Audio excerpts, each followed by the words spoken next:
Assalamualaikum warahmatullahi wabarakatuh.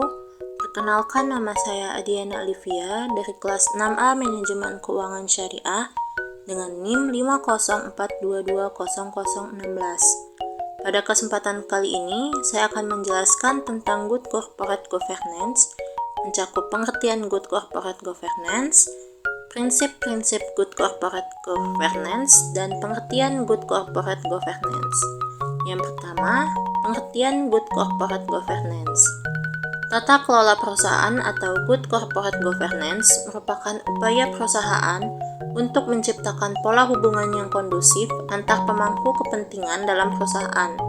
Hubungan kondusif antar stakeholder tersebut adalah prasyarat dalam mewujudkan kinerja perusahaan yang baik, yang selanjutnya mendukung peningkatan nilai perusahaan.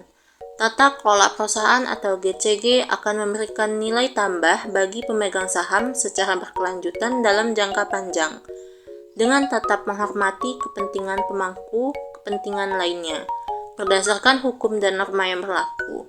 Dengan demikian jelas bahwa tata kelola perusahaan terkait erat dengan nilai perusahaan dan tentunya kinerja keuangan perusahaan. Yang kedua ada prinsip-prinsip Good Corporate Governance. Yang pertama ada transparansi. Transparansi yaitu keterbukaan dalam melaksanakan proses pengambilan keputusan dan keterbukaan dalam mengungkapkan informasi material dan relevan mengenai perusahaan. Yang kedua, accountability atau akuntabilitas, yaitu kejelasan fungsi, pelaksanaan, dan pertanggungjawaban sehingga pengelolaan perusahaan terlaksana secara efektif. Akuntabilitas merujuk kepada kewajiban seseorang atau satuan kerja perusahaan yang berkaitan dengan pelaksanaan wewenang yang dimilikinya dan atau pelaksanaan tanggung jawab yang dibebankan oleh perusahaan kepadanya. Selanjutnya ada independensi atau kemandirian. Kemandirian yaitu keadaan di mana perusahaan dikelola secara profesional tanpa benturan kepentingan dan pengaruh atau tekanan dari pihak manapun yang tidak sesuai dengan peraturan perundang-undangan yang berlaku dan prinsip-prinsip korporasi yang sehat. Selanjutnya ada responsibility atau pertanggungjawaban. Pertanggungjawaban yaitu kesesuaian di dalam pengelolaan perusahaan terhadap peraturan perundang-undangan yang berlaku dan prinsip-prinsip korporasi yang sehat.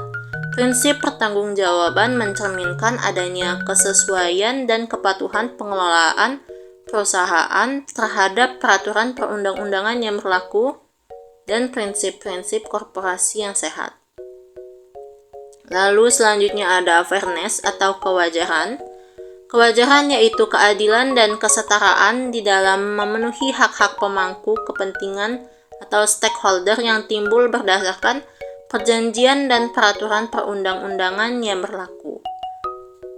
Terakhir ada tujuan penerapan GCG. Yang pertama, mengoptimalkan nilai perusahaan agar memiliki daya saing yang kuat, baik secara nasional maupun internasional, sehingga mampu mempertahankan keberadaannya dan hidup berkelanjutan untuk mencapai maksud dan tujuan. Yang kedua, mendorong pengelolaan perusahaan secara profesional, efisien, dan efektif. Yang ketiga, memberdayakan fungsi dan meningkatkan kemandirian organ perusahaan.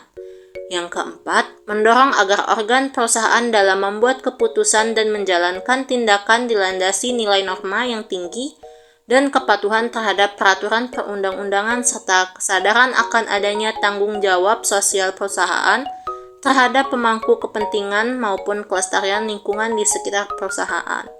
Dan yang terakhir, meningkatkan kontribusi perusahaan di lingkungan sekitar perusahaan dan dalam perekonomian nasional. Itulah tadi mengenai Good Corporate Governance. Sekian penjelasan dari saya. Terima kasih. Wassalamualaikum warahmatullahi wabarakatuh.